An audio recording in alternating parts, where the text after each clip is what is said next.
Okay mga kaibigan, magandang araw. Ang vlog natin ngayon is tuturuan ko kayo kung paano mag-reset ng ECU o replace ng ECU ng Raider 150 Fi. Pwede rin to mga kaibigan sa GSX-R, GSX-S 150 mga kaibigan. Ang tanging gagamitin mo lang is ito, toggle switch. Pero pag wala, paperclip lang din, okay lang din naman mga kaibigan. Ginagamit lang ang ECU reset pag nagtanggal kayo ng mga sensor, or pwede rin namang medyo malayo na yung kilometer na natakbo ng motor nyo, pwede nyo nang i-reset mga kaibigan para back to stock yung ECU. Para kang ng cellphone, kumbaga sa cellphone, para ka lang nag-reboot mga kaibigan. So bago natin umpisahan itong vlog na ito mga kaibigan, pasok na natin yung intro.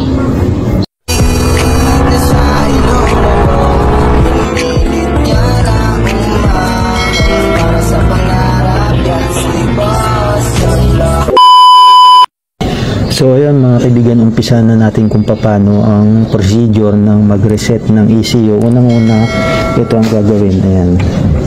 Kailangan nyo ng paperclip or ito toggle switch. Ayan. Ayan, ganito ang gagawin nyo. Ayan. Sundutin nyo lang to. Ayan. Ayan, tanggal na yung takip. Takip lang naman yan mga kaibigan. Tapos ito, kailangan nyo dito ng paperclip. Since may toggle switch ako, ito ang gagamitin ko. Ayan.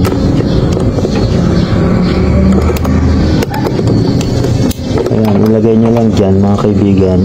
Kailangan to mga kaibigan, itong toggle switch, ito, ang on nya kasi ito. Ayan, kailangan nakaganyan para mag-connect doon. Pag nakaganyan, naka-off yan. Wala rin connection. Kailangan nakaganyan kung toggle switch ang gagamitin nyo. Pero kung paperclip, walang problema mga kaibigan. So ayan, hayaan nyo lang na nakakabit yan. Ayan, tapos yung next is pupunta na kayo dito. Ayan, ito na yung next procedure mga kaibigan. Ayan, i-on mo lang. Ayan, may ilaw doon. Pag namatay yan, yan, full throttle.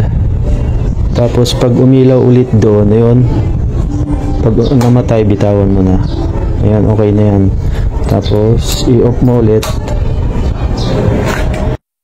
yung next procedure mga kaibigan. I-on mo ulit. Ayan. Ayan, maririnig mo yung fuel pump. Ayan, umaandar. Maririnig nyo. Hintayin yung mamatay yung fuel pump. Ayan, namatay na. Ayan, pag namatay niya, push button nyo ngayon. Ayan, isa.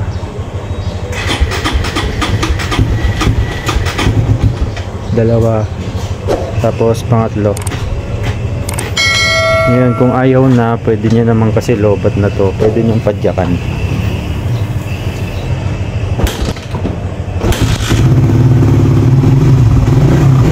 Ayan, pwede nyo padyakan in case na malobat mga kaibigan. Ayan.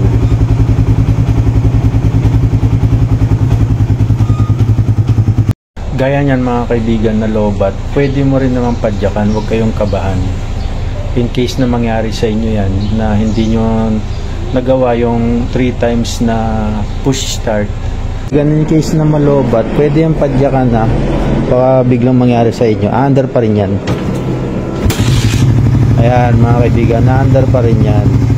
In case lang na malobat at mangyari sa inyo, huwag kayong kabahan, under pa rin yan. Kasi ang procedure nyan, pag on mo nyan, ayan, pag on mo, pag bagong replace, yan, ipupush start mo siya. Ayan, gaya niyan na lobat, kinick-start ko, tapos pwede nyo rin gamitin yung push button. Ayan, gagana na uli yan. Kaya huwag kayong kabahan mga kaibigan pagka ganun nangyari na lobat. Pag nagpa-flashing kayo, okay lang yun, huwag kang kabahan at babalik naman sa dati. May kickstart naman, huwag kayong mag-alala. Huwag lang sa GSX R at saka GSX-S. Sa pagkakalam ko, walang kickstart yon. Hindi ko alam kung anong pwedeng mag-substitute nun. Pero sa Raider, ayan, in case malobat, yun ang kagandahan ng Raider 150, may kickstart. Ayan, mga kaibigan. So ayan mga kaibigan, pwede na nating tanggalin to. Ayan, okay na yan. Yan lang naman yung tatanggalin. Tapos ikakabit nyo na uli yung lock. Ayan mga kaibigan.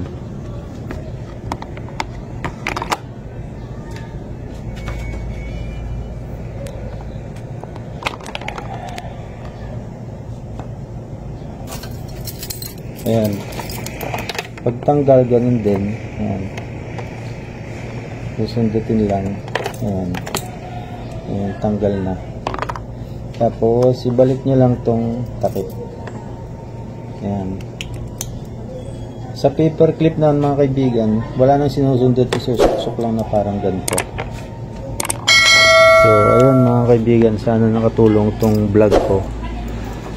Kunting tips and tutorial kung paano mag-replace ng stock ECU ng Raider 150. Mga kaibigan, hanggang dito na lang. Maraming salamat. Bye-bye. Kahit na sa ilong mo